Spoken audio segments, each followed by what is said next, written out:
So Auburn Boulevard near the I-80 corridor, kind of running parallel to that stretch of the road. Myrtle to College Oak is closed right now on Auburn Boulevard, again, both directions, while crews really try to attack this fire from not only the ground, but also they've been there all night.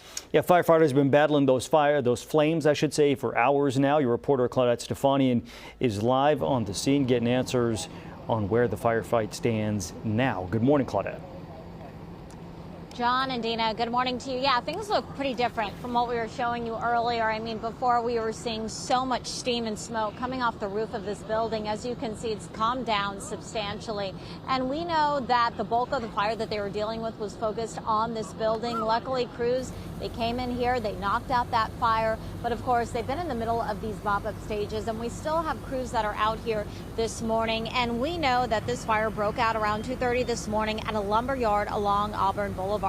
Metro Fire says this was a well-involved fire with flames coming off the roof of an office building. They say it's hard to tell where the fire started, but say most of the fire tore through the office and believe some of the stock inside contained lumber. About 30 firefighters were called out with Sacramento Fire assisting. Downed power lines proved to be problematic for crews, but they worked around it. SMUD was brought in to de-energize the lines. Right now, they don't consider the fire to be suspicious, but arson investigators have been called in.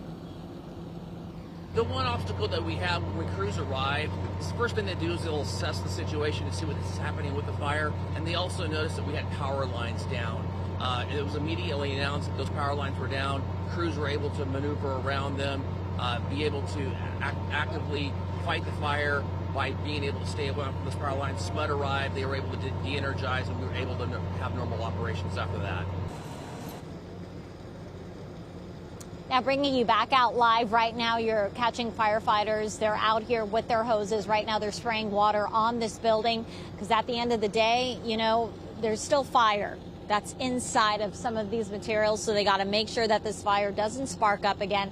And of course, you can see obviously the remnants over in the distance. You can see we're seeing what looks like crumpled paper that's on the ground as well. And of course, the amount of materials that are out here, we're seeing lumber. I know when I was connecting with fire crews, they were mentioning some other materials as well, some fencing materials. So of course, we're still out here this morning. Crews still out here as well. Back to you. Yes, a lot involved in that firefight. All right, thank you so much, Claudette, live in Sacramento.